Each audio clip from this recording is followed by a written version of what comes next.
Currency, the Forex Trading Social Network, presents a clip from recent webinar with Forex expert and author Toni Hansen. The webinar is titled Is the Trend Your Friend and was recorded live on November 4, 2009. To learn more about currency in this webinar, visit us at www.currency.com/webinars. Remember, Forex trading involves significant risk of loss and is not suitable for all investors. You should make sure you understand the risks involved before trading. Performance, strategies, and charts shown are not necessarily predictive of any particular result. And of course, past performance is no indication of future results.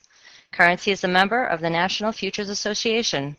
Enjoy the webinar. We had a question here from Errol. He's asking, do the crossovers of certain moving averages determine the next direction of the trend? He's wondering which moving averages should one normally use or consider when they're looking at a daily chart. So wondering if you have some ideas there. That's actually a good question. It kind of goes along with today's topic because moving average crossovers are a very popular trigger that a lot of traders use, but they have to be very specific to where they're taking place in a larger trend. And just because you have moving average crossovers, it does not mean that it's going to be a trigger. So a really good example of where moving average crossover can actually give you a strong trigger is when you are looking at, say, that head and shoulders pattern, where if you want to be certain that you really are timing it well and you're not too early or whatever, usually you'll look for whatever moving average is the lower end of that.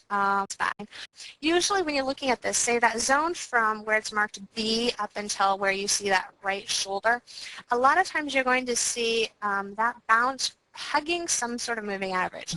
Oftentimes it's going to be a 20 moving average. Sometimes it's a 50.